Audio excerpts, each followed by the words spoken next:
Kalian pasti sering bertanya-tanya, kenapa tokoh politik Indonesia jarang ada yang berasal dari etnis Tionghoa?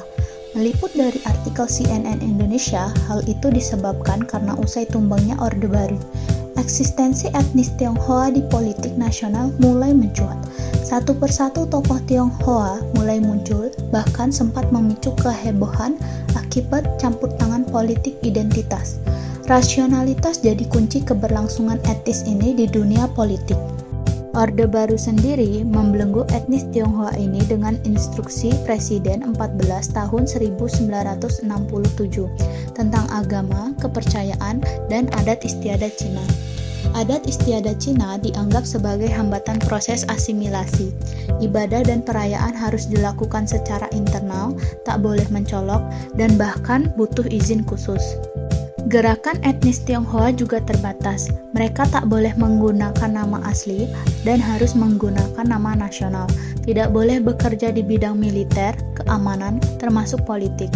Banyak yang akhirnya memilih bidang ekonomi, sehingga Tionghoa identik dengan dunia perdagangan. Partisipasi politik masyarakat Tionghoa kembali terlihat setelah lengsernya Soeharto pada 1998.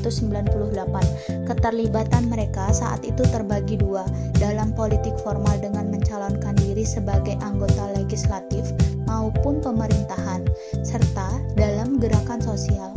Peran politik masyarakat Tionghoa terus menanjak setelah itu, bahkan menjadi kepala daerah.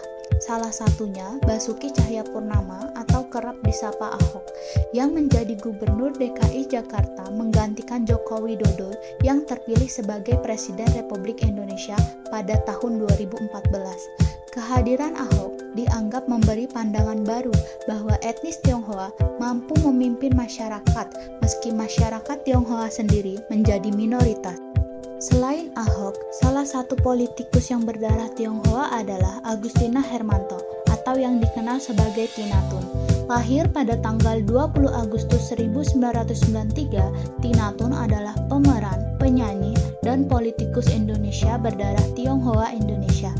Ia populer lewat lagu Bolo Bolo dan gerakan lehernya yang khas. Pada tahun 2019, Tina terpilih menjadi anggota DPRD DKI Jakarta utusan PDI Perjuangan.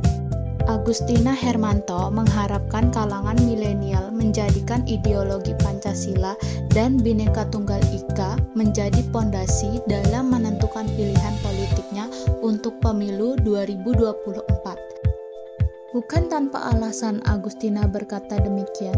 Dikarenakan pemilu 2024 sudah dekat, tetapi masih maraknya informasi palsu yang beredar di media sosial menimbulkan kekhawatiran akan penyebaran berita yang tidak akurat, membuat kaum milenial seringkali rentan tertipu oleh informasi dan opini-opini palsu yang sedang viral. Zaman kuliah biyen. Kita bisa mengambil contoh dari salah satu film yang belakangan ini menjadi topik perbincangan, yaitu film Budi Pekerti, di mana ada adegan salah satu tokoh yang terkena dampak akibat tersebarnya informasi palsu mengenai dirinya di media sosial. Tokoh tersebut yaitu Bu Prani. Oleh sebab itu, kaum milenial harus pintar dalam memilah informasi, seperti yang Buya Yahya ucapkan. Beliau berkata, gini, kaidahnya sederhana. Kapan Anda mendengar berita jelek tentang seseorang, jangan Anda percaya. Pertama, jangan langsung Anda percaya. Kalau ternyata Anda perlu tahu, bukan mempercayai, tapi klarifikasi. Jadi, kesimpulannya yaitu etnis dalam politik dan isu-isu dalam pemilu memperlihatkan hubungan yang kompleks antara identitas etnis dan proses demokrasi. Pengelolaan keragaman etnis menjadi kunci dalam pemilu untuk mewujudkan partisipasi inklusif dan mencegah konflik. Isu-isu politik yang berkaitan dengan etnisitas dapat mempengaruhi dinamika pemilu, menegaskan perlunya pendekatan yang bijak dalam membangun persatuan dalam keragaman. Politisi dalam kenyataan itu bertolak belakang dengan itu.